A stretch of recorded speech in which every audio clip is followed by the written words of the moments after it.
राकेश मामा लंबे चौड़े तो थे ही, उन्होंने गुंजन मामा के रूम में नर्स को आते देख लिया। नर्स ने भी गुंजन मामा के हाथ में वैलेंटाइन की बोतल देख ली।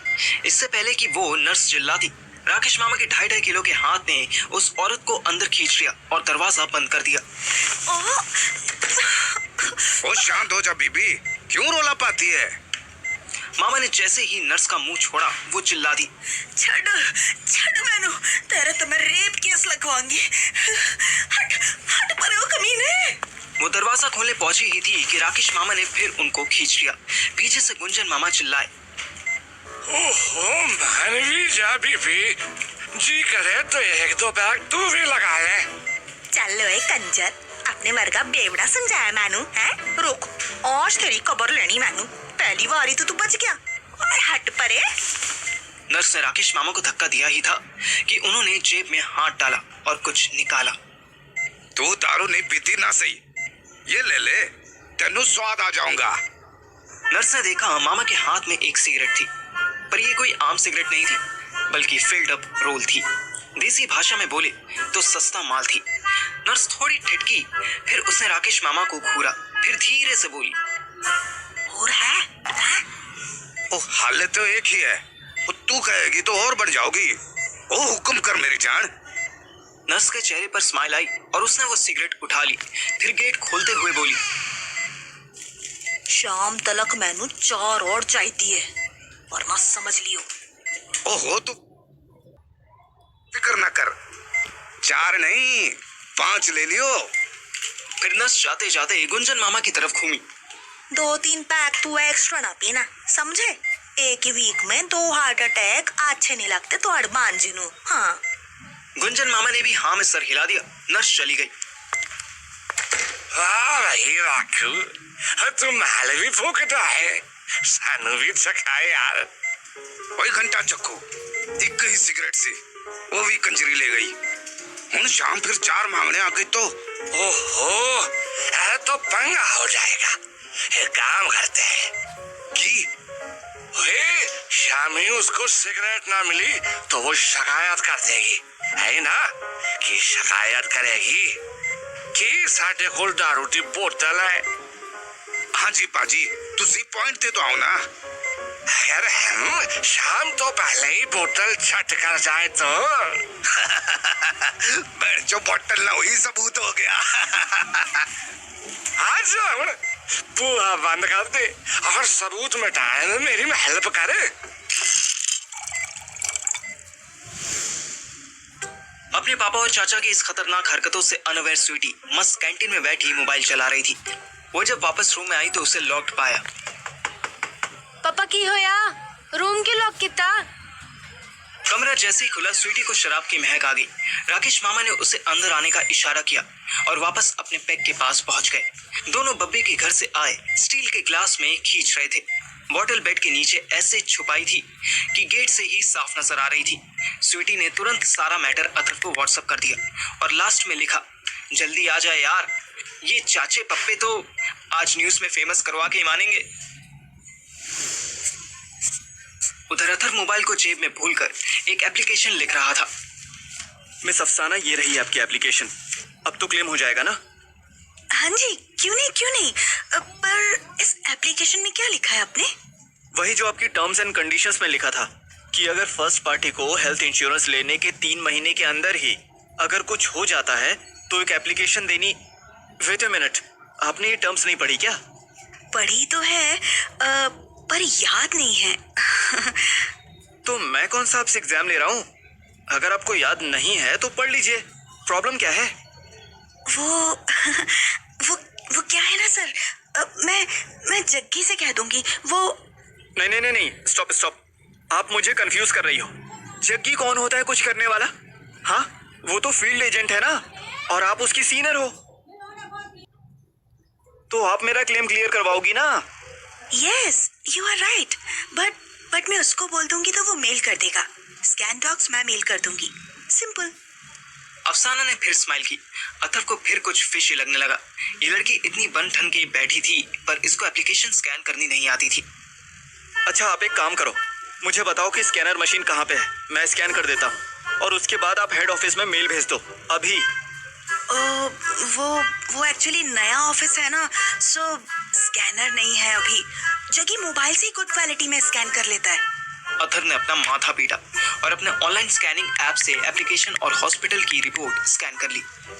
आप नंबर बताइए अपना, मैं आपको सेंड करता हूँ। नंबर तो ऐसे पर्सनल नंबर तो मैं आपको कैसे दे सकती हूँ। आप डायरेक्ट भेज दो ना, मैं आपको हेड ऑफिस की ईमेल आईडी दे देती हूँ। What nonsense. अगर हेड ऑफिस के पास मेरी पर्सनल आईडी से मामा के डॉक्यूमेंट्स जाएंगे तो उन्हें क्या समझ में आएगा? वहां तो प्रोफेशनल ईमेल आईडी से आया हुआ मेल ही वैलिड होगा ना। ओ हाँ, ये तो मैंने सोचा ही नहीं, पर मैं आपको नंबर तो नहीं दे सकती ना। अच्छा एक बात बताओ, आप सीरियसली यहाँ की ब्रांच हेड ही हो ना?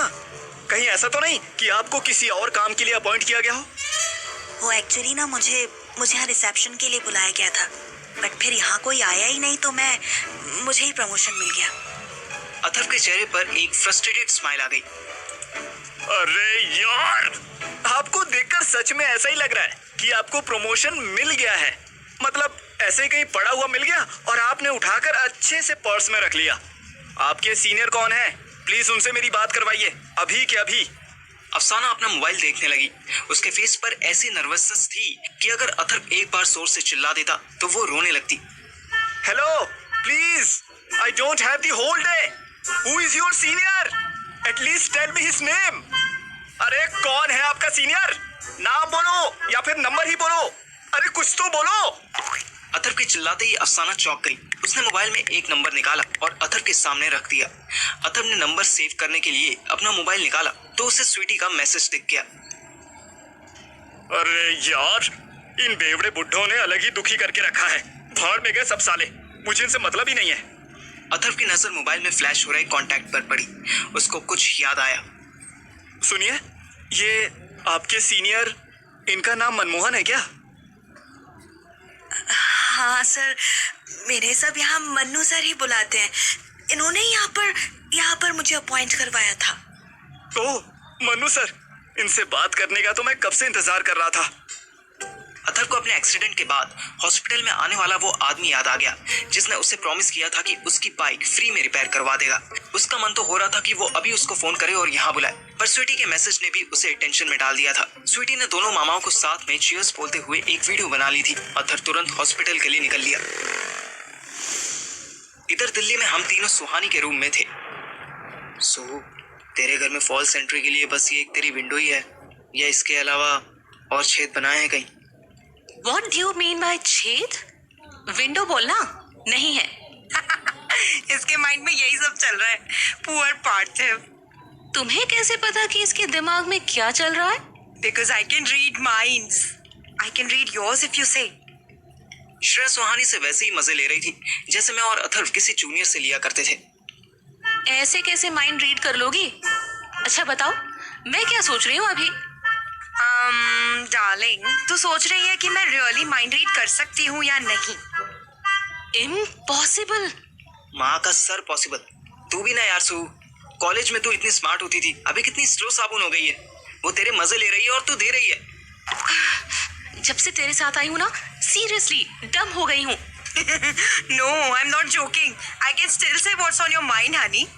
बस करो लड़कियों, तुमने होम अलोन देखी है? दोनों लड़कियों ने हाँ में सर हिला दिया। हमारे बचपन की कुछ फिल्म्स ऐसी थी जो हमें तब सिर्फ इसलिए दिखाई गई थी कि हमारे पेरेंट्स की फेवरेट फिल्म्स थी। अब हमारे पेरेंट्स अपने पेरेंट्स के साथ इतने ओपन नहीं थे कि मूवीज देख सके या डिस्कस कर सके, तो वो भड़ास उन्होंने हमारे साथ निकाली। बट फॉर्चुनेटली अथर्व के पापा ने मुझे और अथर्व को जबरदस्ती होम अलोन दिखाई क्योंकि आज ये फिल्म बहुत काम आने वाली थी। सो तू थंब पिन्स लेकर आ, आयरन लेकर आ, कहीं पे ढेर सारी पेंट मिले तो वो भी लेकर आ। अगर नहीं हो तो कोई बात नहीं। शिव, तू इसके किचन से कुकिंग ऑयल लेकर आ और मुझे कार कीज दे। मैं डिक्की में पड़ी लैडर लेकर आता हूँ। Hold on, wait. ओ करोल बाग के जेम्स बॉन्ड, तू करना क्या चाहता है? ओ समझी। अब किसका साबुन स्लो है? जब तूने होम अलोन का नाम लिया, मैं तभी समझ गई थी कि तू ट्रैप बनाना चाहता है। But this is not fair. What is not fair? Shreya सिर्फ एक चीज लेकर आएगी, तू सिर्फ एक आइटम लेकर आएगा और मैं इतनी सारी चीजें क्यों लाऊं? श्रेया फिर जोर से हंसी। सुहानी भी स्माइल करने लगी। ओह बेबी, क्योंकि ये तेरा घर है ना। चल अब जल्दी कर, भंवर सिंह आ गया तो सारा ट्रैप उस ससुरे को फंसाने में लगा दूंगा। Shut up. पेंट तो नहीं मिला पर बाकी आइटम्स मिल गए। मैंने विंडो पर अच्छे से ऑयल लगा दिया कि अगर कोई यहाँ से आने की कोशिश करे तो वो स्लिप हो जाए। फिर भी अगर वो खुद को बांध कर चढ़ा और विंडो के अंदर आ ही गया तो नीचे कूदते ही उसके पैर में थंब पिन्स घुस जाएं, इसका अरेंजमेंट कर दिया। इसके बाद मैंने आयरन बेड के पास वाले स्विच बोर्ड में लगा दी। अभी तो नहीं, रात में इस स्विच को ऑन कर दी। आज स्त्री अपनी रक्षा करने के लिए स्त्री का प्रयोग करेगी। सुहानी जोर से हंसी पर श्रेया के लिए ये बाउंसर हो गया।